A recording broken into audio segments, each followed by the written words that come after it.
네, 자 반갑습니다. 한국경제TV 1호 전문가 홀짝 박사 김무석입니다. 자 이번 한 주는 우리 와우넷 베스트 파트너 주간으로 해서요. 우리 상반기 수상하신 분들과 함께 여러분들 함께 하게 됐습니다. 오늘은 저와 함께 하게 됐는데요. 자 오늘 제가 준비한 내용은 오늘이 뭐 여러분들 인지하고 계신 것처럼 오늘이 6월 마지막 거래일이고요. 이제 내일부터 7월 달이 시작되죠. 조금 뭐 6월 달 시장 분위기는 정강 후약이라서 좀 분위기 좀 좋지 않았던 것 같은데 7월 달 시장 어떻게 될 건지 또 7월 달 어떤 부분을 주목하면 좋을지 거기에 포커스 맞춰서 여러분들과 함께 하도록 하겠습니다. 자, 먼저 첫 번째 살펴봐야 될 부분은요. 이 코로나 관련된 이슈 좀 살펴봐야 될 것 같습니다. 이 코로나가 다시 또 재유행을 하고 있죠.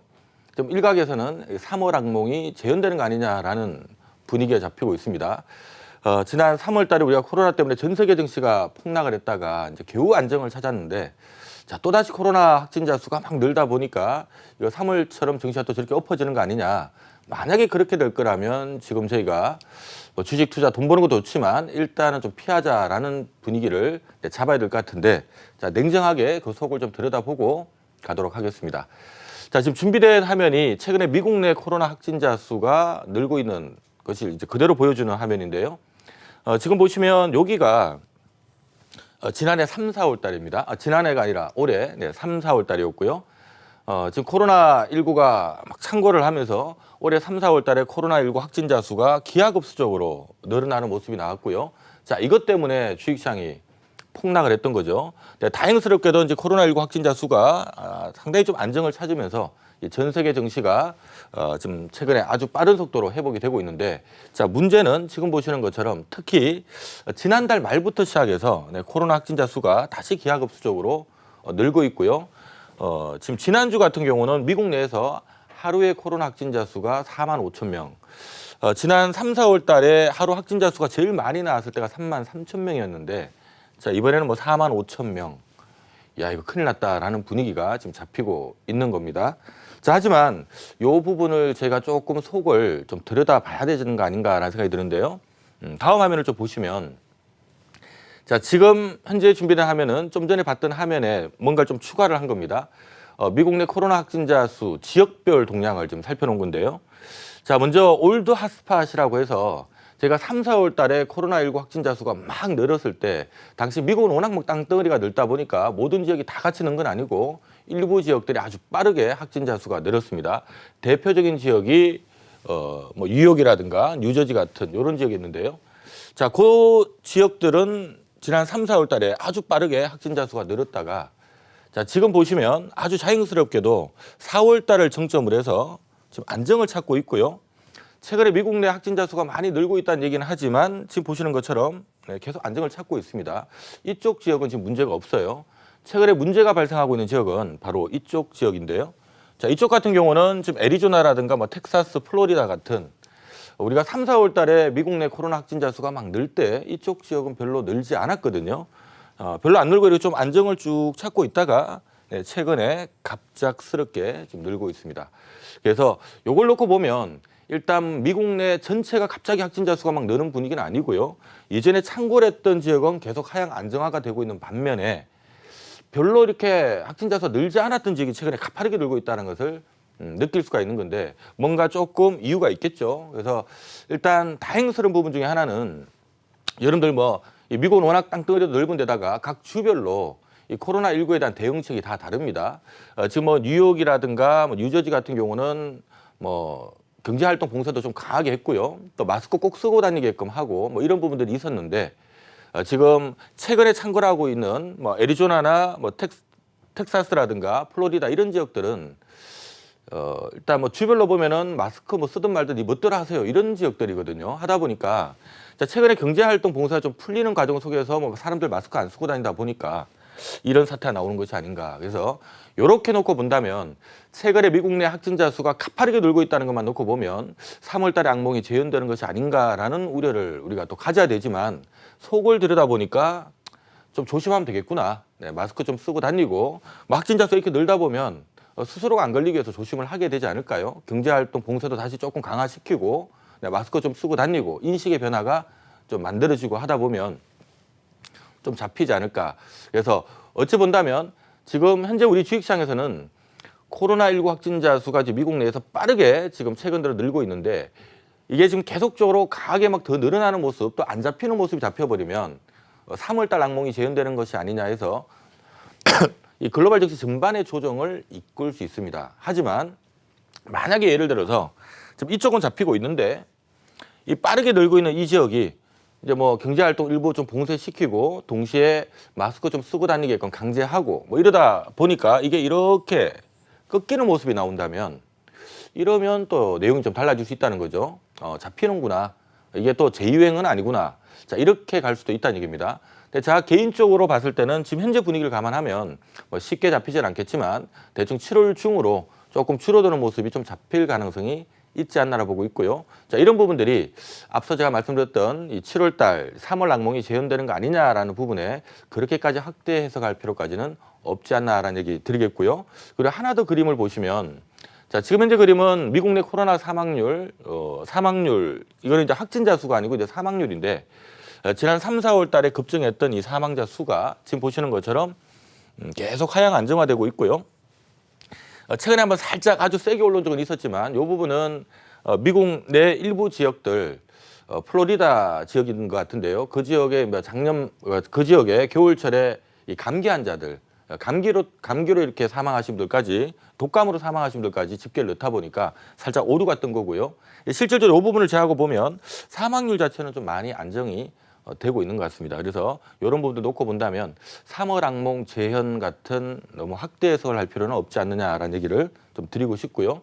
조금 시간이 지나면 확진자 수가 좀 잡히고 있다는 것들이 좀 눈에 보이지 않을까 싶습니다. 다만 시장은 이걸 좀 확인하려고 하겠죠. 주는지 안 주는지 한번 보자라는 분위기 때문에 당장 이러한 기간 동안은 조금 기간 조정은 필요하다라고 보시면 될 것 같고요. 자, 두 번째. 자, 7월 달은 2, 4분기 실적 발표를 하는 구간입니다. 지금 실적 시장이 개막되면서 제일 먼저 주목을 받는 부분은 역시 삼성전자와 SK하이닉스가 되겠는데요. 자, 삼성전자와 SK하이닉스는 대한민국 코스피 상장돼 있는 기업들 중에 시가총액 1등, 2등 하는 아주 덩치 큰 기업입니다. 이들 기업들이 이번 실적 시즌을 기점으로 해서 좀 오를 수 있다면 아무래도 지수도 올라가는 데 좀 도움이 될 것이고요. 만약에 이들 기업들이 이번 실적 발표를 기점으로 해서 주가 더 빠져버린다면 아무래도 좀 힘들어질 수 있다고 봐야 되겠죠. 그래서 삼성전자와 SK하이닉스가 어떻게 되느냐 하는 부분이 굉장히 중요한데요. 자, 조금 다행스러운 부분을 말씀드리면 자, 삼성전자를 먼저 예를 들어드릴게요. 자, 삼성전자 같은 경우는 지난 2018년도에 한 해 연간 순이익이 얼마 정도 됐느냐 하면 삼성전자는 2018년도에 한 해 45조 원을 벌었습니다. 2018년도에 국내 상장돼 있는 기업들 전체 순이익의 합이 한 135조 정도 되는데요. 그중에 45조를 삼성전자가 냈었고요. SK하이닉스 같은 경우는 2018년도에 15조를 벌었어요. 어찌 본다면 삼성전자와 SK하이닉스 두 개의 기업이 벌어들인 게 60조니까 2018년도 대한민국 전체 상장 기업들이 벌어들인 이익의 약 45%를 이 두 개의 기업이 벌어들인 겁니다. 어마어마한 기업들이죠. 자, 근데 이들 기업들은 아무래도 이제 중국 IT 경기에 영향을 좀 받을 수밖에 없는데 2019년도에 미중 무역 분쟁이 터지면서요. 이 중국 IT 수요가 급감을 했죠. 자, 하다 보니까 전반적으로 IT 경기가 확 엎어졌던 시기가 바로 지난해 2019년입니다. 당연히 삼성전자와 SK하이닉스 타격을 받았을 건데요. 삼성전자는 지난해 이익이 22조 원으로 급감을 했고요. SK하이닉스 같은 경우는 지난해 2조 원대로 급감을 했어요. 자, 당연히 삼성전자와 SK하이닉스가 지난해 주가 빠질 수밖에 없었던 이유였던 거고, 자, 이게 지금 이제 올해 2020년을 맞이하면서 지난해 연말부터 연초까지 주가 좀 올라가는 폼을 냈습니다. 왜 그러냐 하면 지난해 연말에 미중 1단계 무역 합의가 이루어졌거든요. 그러니까 미국과 중국이 서로 맞게 싸우다가 이제 어느 정도 1단계 무역 합의 이 정도 선에서 정리하자 하고 1단계 무역 합의가 이루어졌기 때문에 이런 미국과 중국 간의 마찰이 올해는 좀 완화될 거고, 이게 완화된다면 중국 IT 수요가 정상화되는 거고, 이러면 반도체 경기도 정상화된다라는 얘기가 되니까 원래 시장에서는 어느 정도 봤냐 하면 올해 삼성전자와 SK하이닉스는 한 30조 정도는 벌겠네. 그러니까 삼성전자는 한 30조 벌겠네라는 분위기였고요. SK하이닉스는 뭐 분위기가 한 10조 정도 벌겠네 이런 분위기였거든요. 이걸 선반영하면서 연초에 삼성전자와 SK하이닉스가 지난해 연말을 기점으로 해서 빠르게 주가를 끌어올리는 자, 이런 모습이었는데, 자, 이게 근데 중요한 거는 코로나가 터져버린 겁니다. 자, 코로나가 또 터졌지만 또 어디서 시작이 됐나요? 중국 우한에서 시작이 됐죠. 하다 보니까 또다시 중국 경기가 또 엎어지는 모습도 나왔지만, 이번에 코로나4 때문에 전 세계 여러 가지 이제 경제 활동이 봉쇄되고 하다 보니까 뭐 휴대폰을 포함한 IT 기기 수요도 상당히 상반기에 지금 안 좋았고요. 자, 이런 영향은 그대로 IT의 핵심 쌀이라고 부르는 이 반도체 경기에 영향을 주게 됩니다. 그래서 시장 분위기는 이거 힘들겠구나. 둘 다 이거 힘들겠구나 하는 분위기가 결국 주가를 끌어내렸다라고 보시면 될 것 같고요. 근데 내려왔다는 얘기는 무슨 얘기 되나요? 힘들겠구나라는 걸 반영하고 있다는 겁니다. 그래서 지금 시장에서는 어느 정도를 보고 있냐 하면 지금 삼성전자 같은 경우는 뭐 30조는 이제 힘들고 그래도 지금 보니까 뭐 코로나에도 불구하고 반도체 쪽은 크게 타격을 좀 상대적으로 덜 받은 것 같다 해서 대충 보니까 30조는 안 나오더라도 얼추만 26조 정도는 나오지 않겠느냐 지금 이렇게 보는 분위기고요. SK하이닉스 같은 경우는 10조는 아니더라도 한 6조는 나올 것 같은데 지금 이런 분위기예요.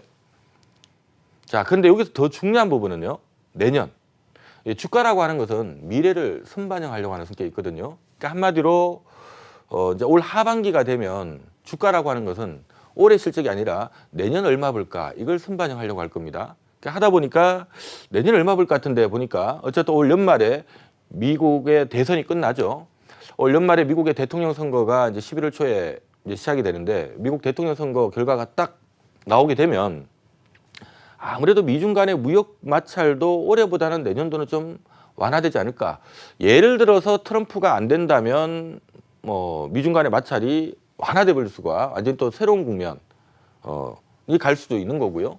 만약에 이제 트럼프 대통령이 재선에 성공한다 하더라도 뭐 저는 그 가능성을 아주 더 높게 봅니다만은 트럼프 대통령이 이제 재선에 성공을 한다 하더라도 이번 지금 미중 간의 무역 마찰을 일으키고 있는 것은 사실 올 연말로 예정되어 있는 미국의 대선 때문에 트럼프 대통령 입장에서는 어쨌든 연말에 대선이 있고 대통령 한번 돼야 되니까 뭔가 지금 뭐 중국 글로벌 넘버 투인 중국을 좀 압박을 해서 중국부터 뭐를 좀 뽑아내야만이 성과를 가져가야만이 올 연말 대선한테 도움이 되니까 이기 때문에 지금 중국을 굉장히 압박을 하고 있는데 만약 이제 트럼프 대통령이 연말 재선에 성공을 하고 나면 내년도는 중국에 대한 압박 수위가 지금보다는 완화될 가능성이 높지 않을까. 이게 지배적인 시각이거든요. 하다 보니까 자 어쨌든 간에 올 연말 미국 대선 끝나고 나면 트럼프가 되든 되지 않든 미중 간의 마찰 강도는 내년도는 올해보다는 많이 완화될 거다. 이것은 IT 경기에 도움이 될 거다라는 견해가 많고요. 두 번째, 지금 창궐하고 있는 이 코로나. 코로나가 뭐 내년에도 계속될 수는 있습니다만은 중요한 거는 뭐 제가 우스갯소리 항상 하는 얘기지만 매년 40만에서 50만 명이 독감 걸려서 죽습니다. 그런데도 경제활동이 마비가 된 적은 없고요.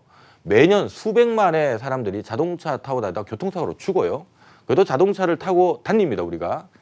지금 우리가 코로나 때문에 전 세계 경제활동이 마비가 된 거는 딴 게 아니라 아직은 치료제와 백신이 없기 때문이죠. 그럼 중요한 부분은 결국 뭐 치료제라고 하는 것은 좀 빠르면 올 연말 정도에 나오지 않을까라는 지금 기대감이 있고요. 백신도 늦어도 내년 정도는 나올 것 같은데 자, 코로나 치료제든 백신이든 어쨌든 나오면 물론 나오더라도 코로나 걸려도 죽는 분들 많겠지만 어쨌든 치료제나 백신만 있으면 전 세계 경제활동을 닫아놓을 필요까지는 없다는 겁니다. 이 얘기가 의미하는 부분은 내년 경제활동은 정상화될 가능성이 높다. 그 얘기는 내년도 IT 경기가 지금보다는 나을 거고요. 그 얘기는 삼성전자 내년도에 지금 시장에서는 코로나19 영향권도 좀 벗어나고 또 미중 간의 마찰 강도도 좀 완화되고 하면 한 35조는 벌지 않겠느냐 하는 게 업계 시각이고요. SK하이닉스 같은 경우는 한 10조 원대는 회복할 것 같은데 라는 게 시각이거든요. 자, 이렇게 놓고 보면 결국 큰 틀에 놓고 보면 지금 지난해 22조 벌던 게 삼성전자는 한 30조, SK하이닉스는 지난해 2조 벌던 게 올해 한 6조 정도, 원래 한 10조 정도 벌 걸로 예상했던 것이 다운돼서 각각 26조, 6조입니다만은 지난해보다 두 쪽 다 실적이 좋아요. 나빠지는 게 아니라 지난해보다는 좋은 겁니다. 그러면 이미 현재 주가 수준에서 이게 엎어질 만한 사항은 아니란 얘기가 되고요. 그리고 무엇보다 올해보다 내년도가 더 좋아질 것 같다라는 분위기가 지금 시장에 지배적이기 때문에 서서히 하반기에 가까워지면 가까워질수록 고개를 한번 들 가능성도 높다는 얘기죠. 자, 그렇다면 지금 삼성전자와 SK하이닉스는 이번 2분기 실적이 아무래도 뭐 지금 코로나 사태가 3월 말부터 터진 거니까 2분기 실적은 상당히 안 좋을 겁니다. 하지만 이미 주가가 그걸 반영해서 많이 오르지도 못하고 바닥에 있는 상태에서 막상 2분기 실적 발표가 되면 어떻게 될까요? 뭐 2분기 안 좋은 실적을 낸다고 해서 우리가 아유 이럴 수가 이러진 않겠죠. 이미 다 알려진 부분이기 때문에 자 이제 2분기 안 좋은 실적 발표 났구나. 이제 앞으로 나올 거는 3, 4분기와 4, 4분기 그다음 내년. 자 당연히 기저효과가 2분기보다는 붙을 수밖에 없기 때문에 이런 것들은 결국 삼성전자와 SK하이닉스가 이번 실적 발표를 기점으로 주가를 약간 위로 끌고 갈 수 있는 힘을 만들어줄 수 있다라는 측면에서 7월 한국 증시에도 이들 기업들은 오히려 증시에 좀 도움되지 않을까라고 보고 있고요. 자, 세 번째, 언택트와 콘택트 얘기도 좀 해드려야 될 것 같아요. 최근 시장은 뭐 여러분들 다들 아시는 것처럼 이 코로나19가 막 터지다 보니까 코로나19 때문에 생산 차질이 생기든 또는 뭐 판매가 줄든 하는 이런 콘택트 관련된 기업들, 뭐 자동차라든가 뭐 IT 가전이라든가 여러 산업들은 상당히 힘이 들어섰고요. 반면에 코로나19에 별 영향을 안 받는 기업들 있죠. 특히 플랫폼 사업자라든가 뭐 집에서 앉아서 게임 많이 하니까 게임 만드는 기업들, 뭐 인터넷도 많이 하니까 인터넷 트래픽 관리하는 기업들부터 시작해서 많은 기업들은 상당히 수혜를 보는 이런 모습을 주면서요. 최근에 언택트 관련된 기업들은 거의 뭐 수직으로 이렇게 올라왔고요. 콘택트 관련된 기업들은 워낙 뭐 낙폭가대 바닥권에서 이렇게 올라오다가 지금 못 가고 이렇게 헤매고 있는 기업들이 많습니다. 자, 그런데 이쪽도 우리가 앞서 말씀드렸던 부분을 한번 참조할 필요성이 있어요. 자, 대표적으로 왼쪽이 언택트 대표 주자인 뭐 카카오, 뭐 언택트 하면 뭐 네이버, 카카오 이런 기업들 많이 얘기하죠. 그다음 콘택트 관련된 기업들, 코로나19의 직격탄을 맞고 있는 현대차라든가 뭐 금융회사를 포함해서 여러 업체들이 다 포함되겠는데요. 자, 지금 중요한 거는 자, 언택트 관련된 기업들은 이 코로나19 영향에서 완전히 벗어나서 펀드 매니저들 입장에서는 그런 거예요. 펀드 매니저들 입장에서는 야, 이 코로나19가 터졌는데 포트폴리오 리밸런싱을 한번 해야 되는데 지금 보니까 네이버, 카카오 이런 기업들은 앞으로 향후 3, 4년, 4, 5년 사상 최고 실적도 낼 수 있는 기업인데 언택트 피해는 전혀, 그러니까 코로나19 피해는 전혀 안 받고 오히려 수익까지 보겠네 하다 보니까 이쪽으로 자금이 쭉 몰려 들어가서 주가를 끌어올렸고요. 자, 반면에 이 콘택트 관련된 기업들은 아무래도 뭐 생산 차질이 발생하고 이러다 보니까 큰일 났다 하고 엎어졌다가 이거 너무한 거 아니야 하고 이제 주가 이렇게 올라와서 근데 이제 올라가자니 뭐 당장 2, 4분기 실적도 차기를 깎고 하다 보니까 이렇게 헤매고 있는 모습이 나오면서요. 우리가 2, 4분기는 확실하게 시장에는 이 시장 주도주는 언택트가 또 약간 소외된 기업들은 이 콘택트주들이 이렇게 소외가 됐었는데 자, 이쪽도 실적 시즌이 도래해야 되면 조금 달라진 그림이 나올 수가 있습니다. 첫 번째 생각할 수 있는 부분은 이 콘택트 관련된 기업들이 갖고 있는 장점은 일단 싸다라는 부분이에요. 예를 들어서 보면 현대차 같은 경우는 원래 1년에 한 4조 벌던 회사거든요. 물론 예전에는 1년에 8조 원 번 적도 있습니다. 근데 최근만 놓고 보더라도 보통 1년에 자동차 팔아서 한 4조 정도는 버는 기업이었는데 이게 이제 지난해 2조 9,800억, 약 한 3조 정도 벌었었고요. 그러다가 올해 지금 분위기가 코로나 때문에 2, 4분기에 공장 못 열고 막 이랬으니까 분위기가 한 2조 5천억 까딱까딱 끓일 같다라는 분위기입니다. 자, 근데 중요한 거는 내년에 어떻게 될까요? 지금 현대차 같은 경우면 최근에 뭐 소나타라든가 그랜저라든가 신차 출시 지금 많이 하고 있고요. 특히 제네시스 브랜드 라인업을 하면서 상당히 호평을 받고 있습니다. 보통 우리가 한국 차들 이렇게 자동차 나오면 뭐 한국차 같네 이런 평가를 많이 받는데 요즘 뭐 제네시스 브랜드들 뭐 G70, G80, G90 이 시리즈 보면 야 이거 뭐 BMW 같다 이런 얘기들 많이 하거든요. 국내에서도 반응 괜찮고 해외도 반응 괜찮은데 자 어쨌든 신차 출시 효과에 힘입어서 올해 원래는 실적이 좀 좋았어야 되는데 코로나 때문에 올해는 살짝 막혀 있습니다. 하지만 내년도에 앞서 얘기했던 것처럼 코로나 영향권에서 벗어난다면 제가 봤을 때는 내년도에는 코로나에도 불구하고 경제활동 봉쇄가 지금처럼 심하지는 않을 걸로 보기 때문에 내년도는 생산도 정상화되고 또 요즘 뭐 이거는 우스갯소리기도 합니다만은 코로나 터지고 나니까 지하철 타는 걸 두려워하시는 분들 즉 대중교통 이용하는 걸 두려워하시는 분들이 많아요.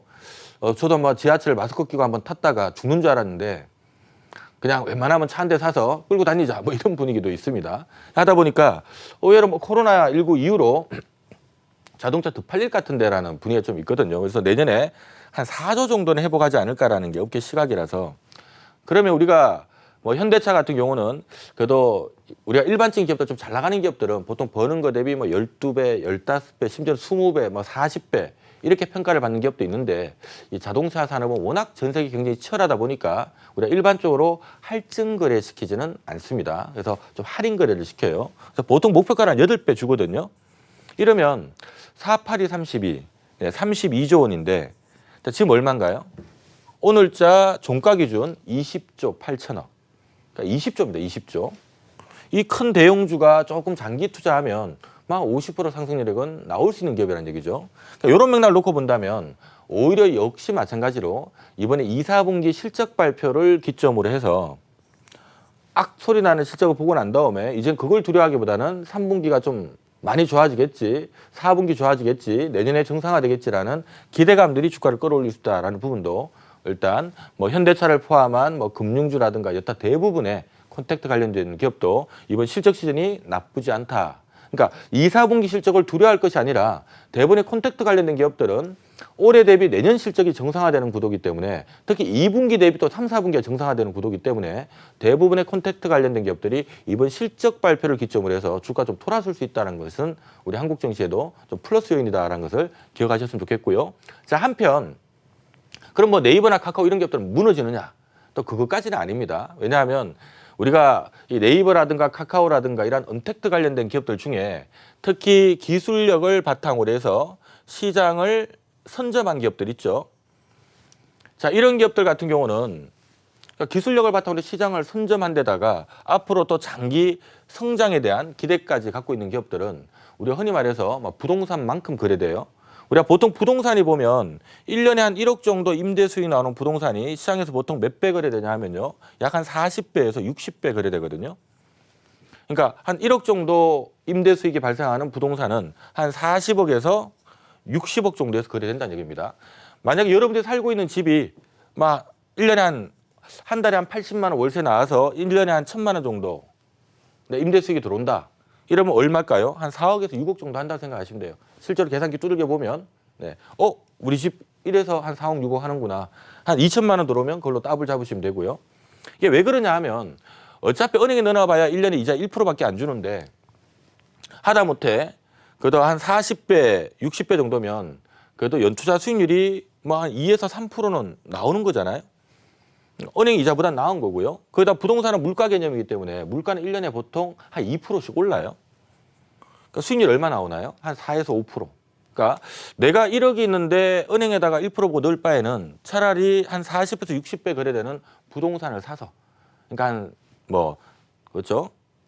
부동산을 사서 그러면 수익률이 물가 상승률까지 더하면 한 4에서 5% 나오니까 이게 낫네 해서 부동산 가격이 이렇게 거래되는 겁니다. 근데 우리가 주식시장에도 보면 이 회사는 부동산만큼 좀 좋아 보이는 회사들이 있어요. 방금 말씀드렸던 기술력을 바탕으로 해서 이미 또 시장을 또 선점해 있고 또 장기 성장까지 기대되는 이런 기업들은 보통 40배에서 60배 거래됩니다. 목표가를. 카카오나 네이버 같은 경우는 보통 목표가를 한 40배에서 50배 받는데요. 한 4, 50배 받으면 지금 카카오 같은 경우가 내후년에 한 6천억 정도 번다니까 6천억 곱하기 40조 하면 40배 하면 4, 6, 24, 24조 원이고요. 50배 하게 되면 5, 6, 30, 30조죠. 지금 카카오 목표 주가를 한 24조에서 한 30조 받거든요. 그러니까 지금 시가총액 오늘 얼마냐 하면 23조 4천억이에요. 그러니까 한마디로 그래서 한 24조까지 최근에 왔구나라고 생각하시면 됩니다. 하니까 이제 조금 기간 조정은 나올 수 있겠죠. 근데 어느 정도 목표까지 들어왔으니까 기간 조정은 나올 수 있겠지만 이게 이렇게 엎어져 버리면 또 싸 보이니까 이렇게 엎어지지 않고 좀 눌렀다 또 치고 올리는 이런 모습으로 좀 전개될 가능성. 그래서 이번 실적 시즌이 전반적으로 언택트든 컨택트든 나쁘진 않다. 다만 이런 거는 기억하셔야 됩니다. 콘택트 관련된 기업들은요. 2, 3분기 실적은 안 좋을 거니까 실적 발표를 앞두고 조금 쪼그리고 있다가 막상 실적 발표가 딱 이루어지는 날을 기점으로 해서 좀 돌아설 가능성이 있고요. 언택트 관련된 기업들은 실적이 좋을 거니까 실적 기대감에 조금 힘이 받았다가 막상 실적 발표하고 나면 조금 목표가랑 비교해 보니까 이 정도 거래되기는 조금 실적이 좀 부실해 보이네 하면서 약간 또 조정의 빌미가 될 수 있다. 이걸 여러분들 좀 기억을 하시면 좋을 것 같고요. 자, 마지막으로 바이오 얘기를 좀 하도록 하죠. 자, 최근에 한국 바이오주들 너무 비싸다. 미국의 한 헤지펀드에서 한국 바이오주들 너무 비싸다라는 평가를 냈습니다. 뭐 너무 신경을 쓸 필요는 없고요. 이 헤지펀드가 한 30억 달러, 하나로 따지면 운영 자산이 한 3조 6천억 캐파 정도 되는 것 같은데, 뭐 대한민국에도 3조 6천, 한 3, 4조 운영하는 자산 운용사는 많기 때문에 그런 헤지펀드들은 많아요. 뭐 아주 큰 수백조를 움직이는 데서 한국 바이오주도 비싸다 하면 얘네도 혹시 파는 거 아니냐 하고 좀 겁을 낼 수는 있지만, 뭐 한 3, 4조 운영하는 데서 얘기했다고 우리가 너무 겁을 낼 필요는 없고요. 어쨌든 최근에 이 얘기 때문에 뭐 삼성 바이오로직스나 또 셀트리온, 삼인방, 또 기타 바이오주들 전부 다 우수수 떨어지고 있습니다만은, 하지만 밸류를 놓고 보면 이쪽도 오히려 떨어지면 기회가 될 수가 높습니다. 우리가 셀트리온도 제가 앞서 얘기했던 거랑 똑같아요. 셀트리온 계열을 예를 들면, 자, 셀트리온 계열도 기술력을 바탕으로 해서 시장을, 즉 바이오 시밀러 시장을 선점하고 있고요. 자, 거기다가 또 우리가 뭐 전 세계도 인구 고령화와 함께 또 장기 성장이라고 하는 그림까지 붙어 있는, 어찌 본다면 부동산만큼 좋아 보이는 주식으로 인지를 받습니다. 하다 보니까 일반적으로 셀트리온 같은 경우는 얼마 정도 시장의 평가를 받냐 하면 이익 대비 한 5, 60배에서 거래돼야 되는 거 아니냐, 이렇게 평가를 받고 있고요. 지금 셀트리온의 해외 판매망을 담당하는 셀트리온 헬스케어는 셀트리온보다는 조금 할인되죠. 그래서 한 4, 50배 거래돼야 되는 거 아니냐, 지금 이런 분위기거든요. 자, 그러면 지금 셀트리온 같은 경우가 앞으로 한 2년 후 지금 한 8천억 정도 벌 것 같다. 순익 기준입니다. 영업이익이 아니고요. 8천억 정도 얘기 나오니까 5, 8이 40 하면 40조, 8, 6이 48, 네, 48조. 요게 지금 시장에서 제시하고 있는 셀트리온의 목표가 한 40조에서 한 48조 정도는 갈 수 있을 것 같다라는 분위기고, 셀트리온 헬스케어 같은 경우는 2022년 추정 실적이 한 4천억 떨어지니까, 자, 그러면은 곱하기 하면 어떻게 되나요? 16조, 4, 5, 20, 20조. 한 16조에서 20조 평가받거든요. 지금 얼마냐 하면 오늘이 16조 4천억이에요. 지금 셀트리온은 참조적으로 오늘이 41조고요. 그럼 어찌 본다면 목표가 아직은 하단에 있는 거니까 여기서 뭐 이게 계속 빠져버리면 또 싸 보일 수가 있다는 얘기입니다. 빠져버리면 싸 보일 수가 있다 보니까 결과론적으로 뭐 좀 눌렀다 올라가든 바로 가든 뭐 어쨌든 간에 이게 엎어질 종목은 아니라는 얘기입니다. 이 얘기가 의미하는 부분은 역시 최근에 바이오 관련된 기업들 좀 시끄러운 얘기들 있긴 합니다만은, 오히려 이것 때문에 이러한 잡음 때문에 주가가 밀려준다면 또 기회로 봐도 된다라는 얘기도 함께 드립니다. 자, 방송에서 못다한 이야기 오늘은 한 30분 정도 여러분들과 함께 할 건데요. 제가 이제 한국경제TV 공개 방송 통해서 잠시 후에 지금 바로 11시 한 40분, 50분부터 시작을 해서 한 30분 정도 구체적 종목들, 뭐 방송에서 못한 좀 중소형주라든가 이런 것들도 말씀 좀 드릴 테니까, 궁금하신 분 지금 들어오셔서 3, 40분 마저 함께 하시기 바랍니다. 자, 저는 여기서 인사드립니다. 고맙습니다.